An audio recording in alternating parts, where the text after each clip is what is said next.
Thank you, Eric, and thank you, Karen, and for Google for hosting us in this glorious space. They even brought the sun out for us this morning, which was really appreciative. Big welcome to all of you in the room, but also to our friends viewing in from online. We really appreciate you tuning in. I would say that we have run out of superlatives, both positive and negative, to describe the times we're in. I cannot recall a moment when politics, society, technology, even education were simultaneously in such upheaval. AI appears to be both the solution and the problem to almost every issue. How we protect our kids or make them more vulnerable. How we improve mental health or how chatbots are making matters worse. How we augment our work or how AI will take away our jobs.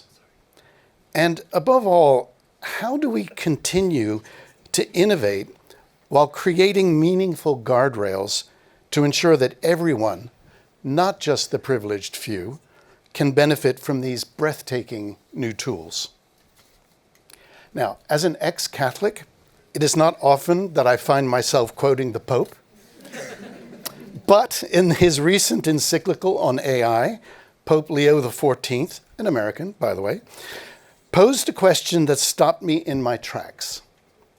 Do we want to build Babel or rebuild Jerusalem? Babel being the monument to self-sufficiency, that was easy to say, self-sufficiency, uniformity, or the concentration of power in the hands of a few, or Jerusalem being rebuilt, in his telling, not by a single authority, but through the shared effort of the whole community, every family, every trade, every generation, given their section of the wall to repair. He also calls for what he terms an educational alliance for the digital age, and specifically names the central role of schools in teaching media literacy. Now, on the political level, you will not have missed that our leaders in America are often at odds with the very multilateral organizations that the United States helped to establish after the war. Nor will you have missed the manner and the tone in which European leaders and institutions have been addressed or simply dismissed.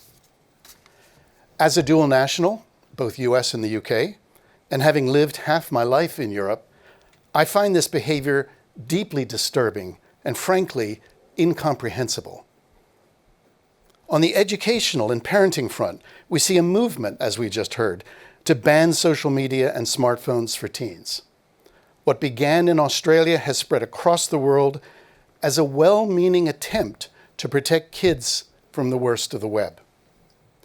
Our own research, which we've released today, will show what can only be described as a mixed bag of attitudes and behaviors and the unintended consequences that such nationally imposed prohibitions produce.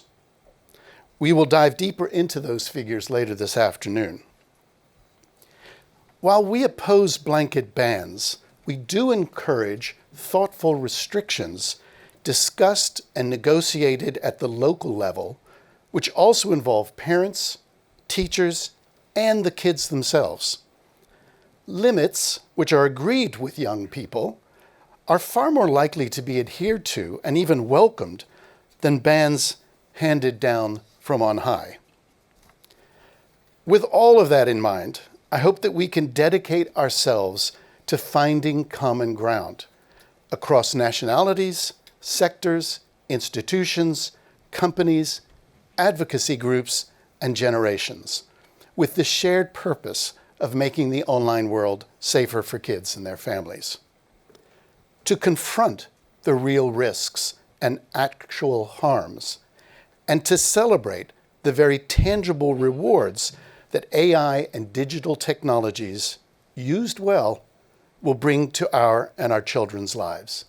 I very much hope you'll join us in this journey, and I hope you enjoy the day. Thank you so much.